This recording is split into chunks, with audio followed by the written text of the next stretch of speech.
Tea Time. I'm your host, Shamite Obialo, contributor for Black Enterprise, partner at Passbook Ventures, and founder of the Suites business community.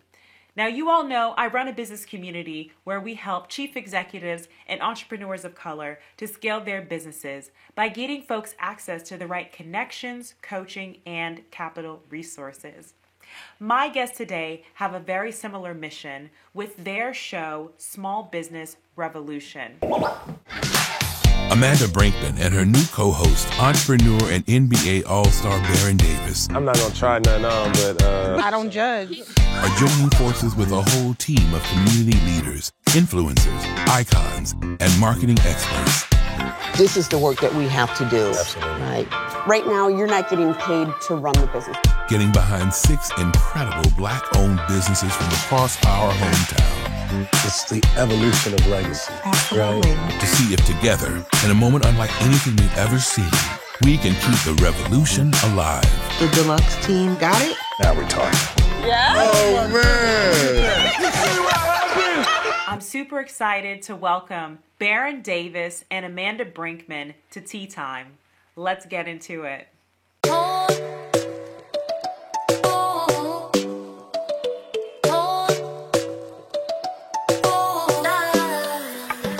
Baron Davis is a former NBA All-Star turned entrepreneur, acting as an early investor in promising companies like Vitamin Water and Thrive Market, which he helped to launch.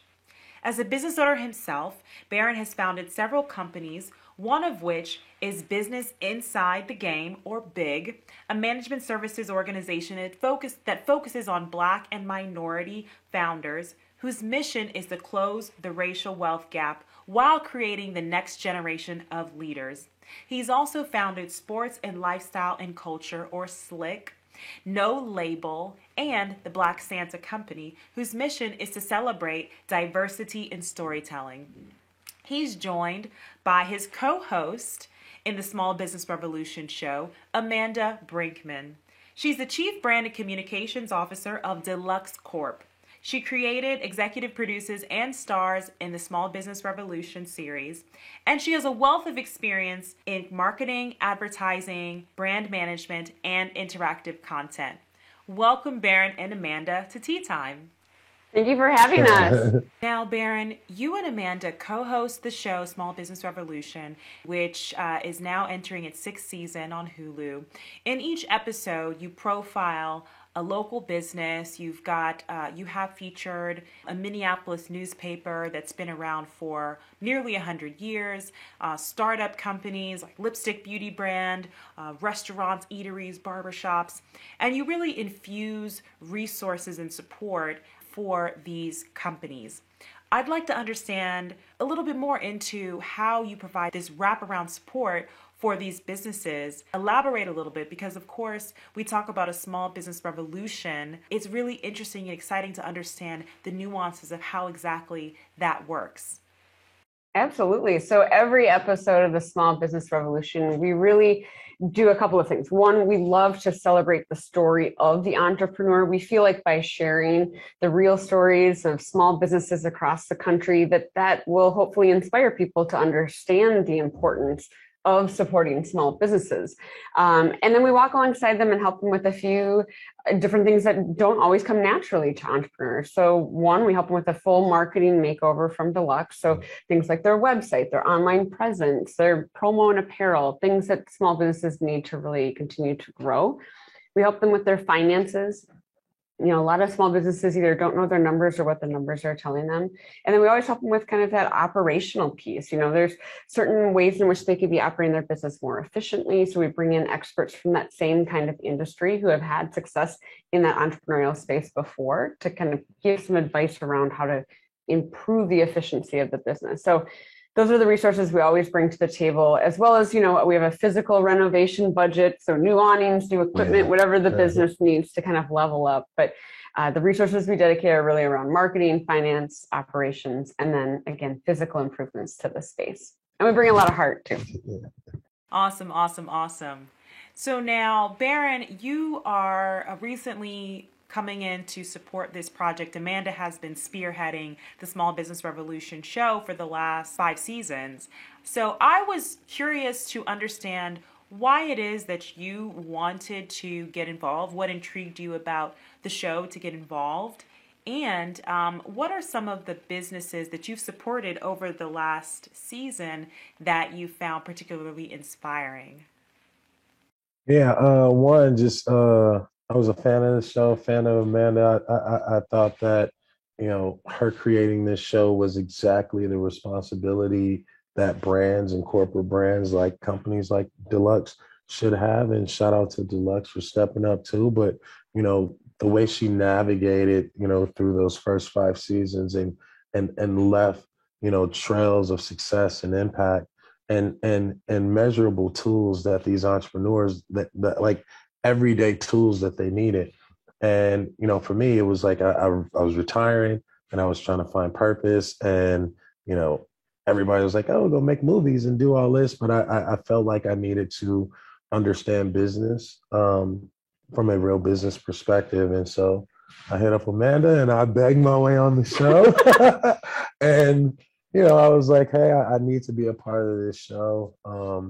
Because one, I get to learn a lot, I get to grow, and I want to be able to be that person that can meet these entrepreneurs where they need to be met. Oh, beautiful. So what I'm hearing is you being on the show actually was a learning opportunity for you. And it wasn't necessarily just a one-way street.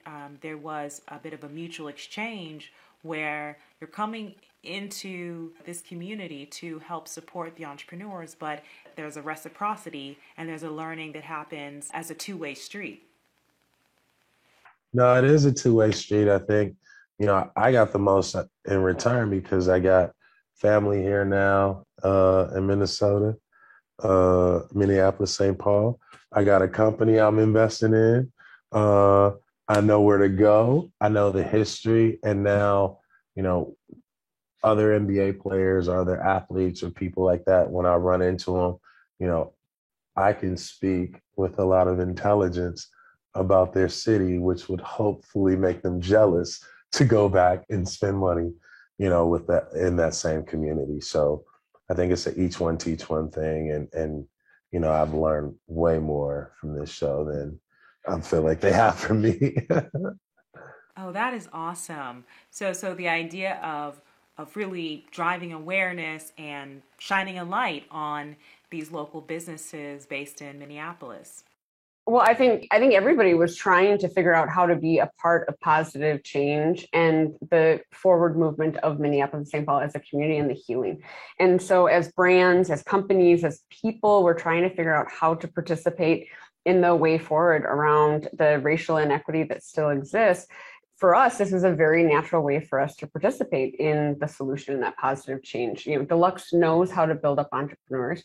The Small Business Revolution is based on the premise that if you champion businesses, entire communities can thrive. And so for us, it felt very natural for our 6th and final season of the show, to bring it home to Minneapolis and St. Paul, to feature all Black-owned businesses, to show what a difference it makes when you intentionally support these entrepreneurs. Because again, as people are trying to participate in change and be a part of the solution, for us, this is a very natural role for us to play.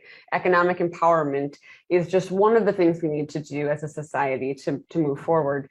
And so if we can play that role, if we can, showcase these incredible entrepreneurs and showcase what a difference it makes when you invest resources in entrepreneurs of color in our communities, I think that's, for us, that was why. We just really wanted to be active change agents.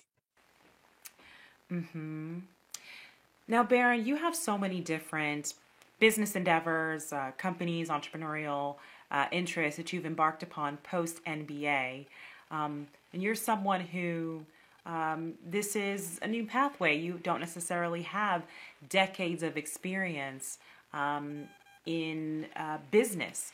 Was really intrigued to hear about the Black Santa Company, and what you're building there.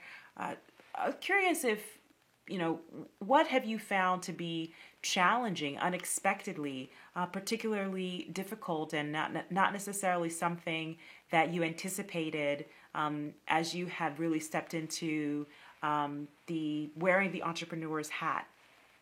I would say, I've been an entrepreneur since 2021, like 21 years old. And I'd say the most important thing is trust, you know, building up a resume for yourself that you trust yourself. In the journey, like you meet people that will take care of you, can take care of you, but you may not know when to ask for help. You may not know how to ask for help. And it's really just, and you may make mistakes because, you think that somebody is more qualified than they actually are. And so I would say it all goes back to, building a recipe for trust, building DNA to trust yourself, to trust your instincts. And then at that point, your failures become successful, right? Because it's something that you can learn from. And that's what I learned, when thinking about, when ideating on Black Santa and why there needs to be a Black Santa and the Black Santa company. It was like, it took me 3 or 4 years to figure out how to even run a business. Mm-hmm. And then if I'm running the right business for the right brand. And, then I said, let me start trusting myself, go get some education, sit down for a minute and put the right people in position. And I think, overall, like that's how you kind of learn to be successful, even if you fail. And I think basketball kind of taught me how to work in that system. Yeah, that definitely resonates. Now, one of the things that always comes about when we talk about Black businesses, there's 2.6 million Black businesses in the United States. Only 96% of those businesses, about 100,000 businesses, have any paid employees. And so we don't have a problem starting, we have a problem scaling. And of course, this becomes of utmost importance when we talk about, becoming an employer organization, creating job opportunities, empowering our communities. So what have you found to be that key inflection point, that critical differentiator that really helps businesses to go from that sole proprietorship to scaling, creating jobs, employing folks, and empowering communities? Couple of things. One, I think we've always advocated that businesses really need to focus on their digital footprint. Their online presence could never be more important than it is right now. So for businesses that are looking to grow, looking to how you're showing up online is the number one thing you can do. So it has direct correlation to the health and growth of your business. So making sure your website is optimized for search and how people are looking for your kind of product or service, making sure that you have claimed your listings, like your Google listing, that you're listed on the right directories, whether it's Yelp or TripAdvisor based on your business, and then making sure that you're constantly updating your social media. The search engines triangulate all of this data across the internet. And if you're consistently updating things and keeping things fresh, it rewards you higher in the search ranking because it shows that you're a business that's paying attention to how you're showing up again online. So the number one thing you can do to grow your business is mind your online presence. The second thing is, and this is something to your point that came out of the pandemic, is businesses really need to focus on where they're the most profitable. So a lot of times as an entrepreneur, it's really tempting to want to just grow as big as possible. You've got all these different ideas. The same thing that makes you an entrepreneur makes you a person with a lot of ideas. But the pandemic really forced this focus. Businesses had to focus on, where am I making the most amount of money? How can I keep my employees employed? How can I continue to keep the doors open through this very difficult time? And that forced focus is actually extremely healthy for a business to go through every once in a while. So I hope that businesses keep that focus on profitability moving forward. And so those are the two things that businesses can do to make sure that they're continuing to scale. One of the businesses that we worked with this season, all 6 of them wouldn't have needed to have been selected to be on the show to be successful. They already had, the right formula. We were just honored to walk alongside them in their journey. But one of the businesses that we worked with is Elsa's House of Sleep. It's a multi-generational, immigrant-based furniture store. And, they really did not need to be on the show to be successful. Right. But for them, the opportunity was really around the scale. Right now, that store supports 14 households within the community. But what could that look like if it was 20 or 25 or 30? Right. And so when we think about investing in small businesses, I think your point about scale is perfect. It's not always about just whether a business is going to, fail or succeed. It's about how you continue to help it scale and get to that next level so that you can employ more and more people. Absolutely. And it can have an even greater reach within the community. Got it. Yeah. So what I'm hearing is the importance of digital, social media marketing, but also optimization of what you're doing well. So thinking about not necessarily, spreading yourself thin. And many of us, we do get very excited and we're eager to get involved in a little bit of everything. But the key to scaling really comes down to those economies of scale. So your advice and tips are well appreciated. So Baron, you have made a name for yourself as a prominent angel investor, and we mentioned Vitamin Water. Also made some news at the end of 2020 with talks about acquiring Reebok from Adidas with Master P. So I wanted to ask you, I'm sure many of the folks who are listening are tuned in, are out there looking at raising capital, seeking investment, fundraising. And so what do you look for when you invest in a business? What is your investing thesis? As folks are listening very intently, share with us what it is, what you like to see when you are deciding to invest.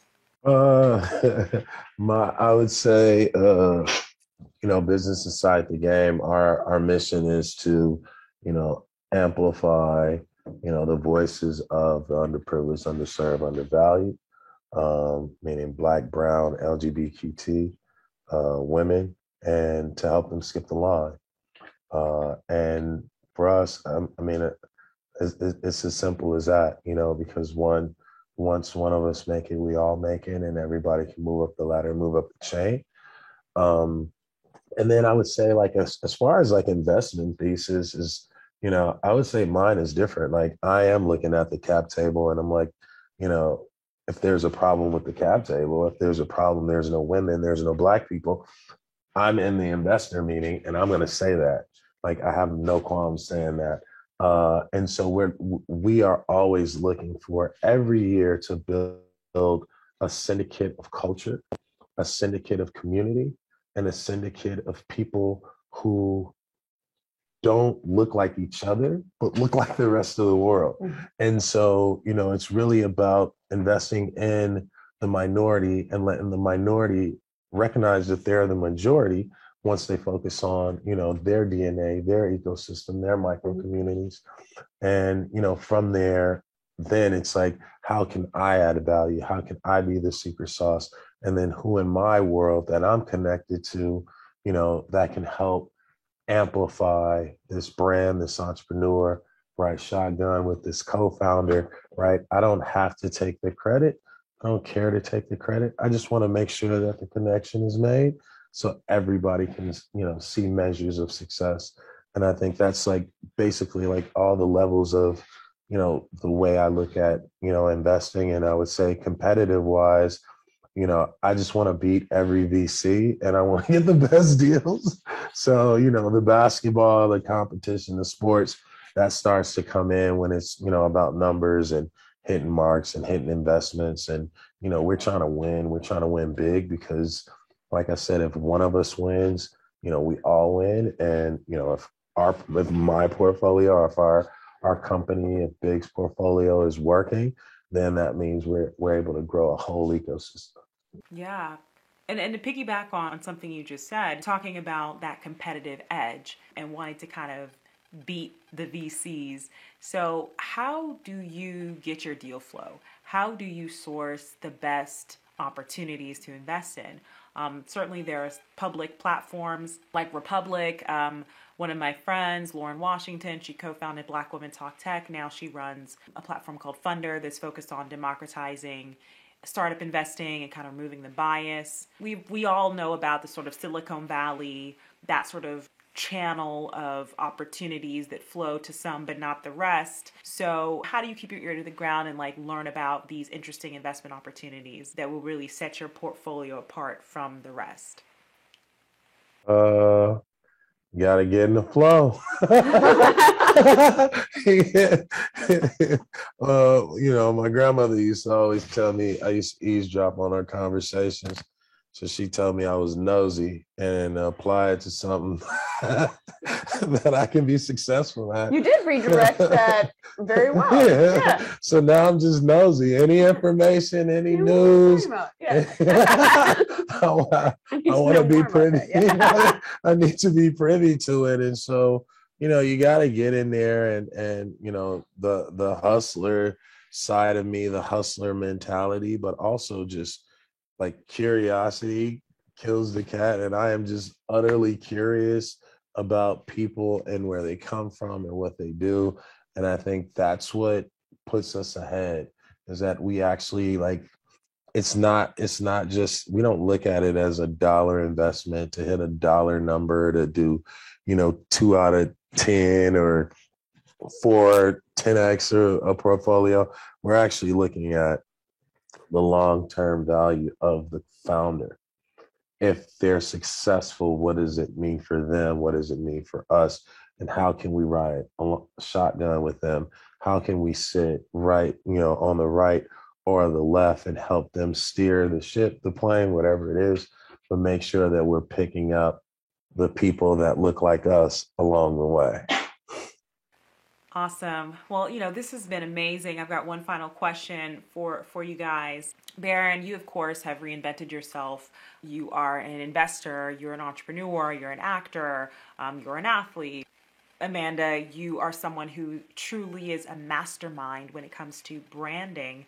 So for those of folks who are listening and tuned into Tea Time and are kind of in that phase of reinventing themselves towards a second career, would love for you to give us some insights into how to optimize that next journey or path for success. I would say what I learned from the show and what I would want people to watch and kind of watch for and learn in the show is that being an entrepreneur, being a business owner, small business owner, it is a lifetime, it is a lifetime thing. And each, episode, each person, each entrepreneur has some type of story that's a nugget that says, keep going, or start it, or don't give up, or I can get through this, or I'm doing this. This is bigger than me, right? And so when my people, our people, this country, when they watch this show, businesses should be popping up in communities again, right? People like myself should be investing in businesses that's popping up in communities again. And some of these entrepreneurs, right, that have the ability to go and skip the line, they go for it, they come back, they can continue to create the ecosystem. So I think that is, I'm just excited. I'm excited about the show. I'm so excited about the show for people to watch it because I learned a lot and it just helped me in my business. And I know it's going to help like my cousins, my aunts, my friends who are just, itching to get out there to do something and to start a business or to run their business. You're going to learn so much. I'm excited. Thank you, Amanda. Thank you. Thank you. Well, thank you for doing it. Season 6 is incredibly inspiring. And I do think that entrepreneurs, every year our mission is to, inspire people to support small businesses, certainly inspire the small businesses who watch as well as educate, make sure that, the whole reason we film these transformations is so that other businesses can learn from the advice that is given in the show. And so to your question leading into this, I think the thing that people should focus on if they're starting that second career or starting their own business is,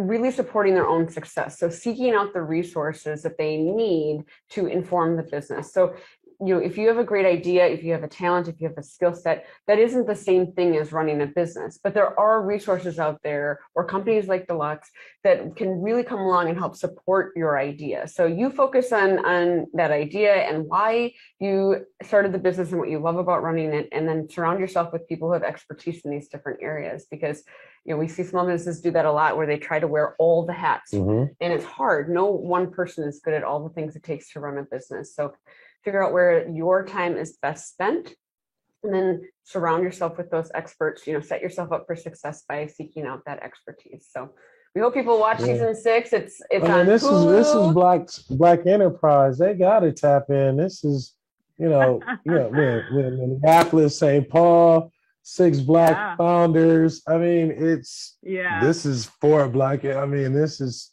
for a Black enterprise. I'm excited.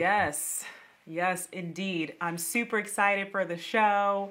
Thank you guys for hopping on and sharing a little bit more about, the show and about just some business advice and insights.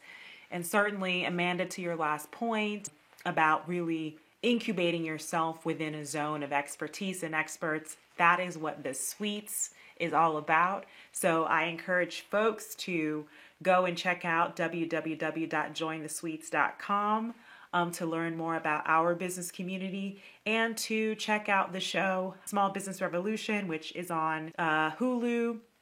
And yeah, I'll see you guys next time. Bye. Thank you for having us. And if people don't have Hulu, they can watch it online at smallbusinessrevolution.org. And there's additional resources there too for small businesses. So thank you for having us. Thank you.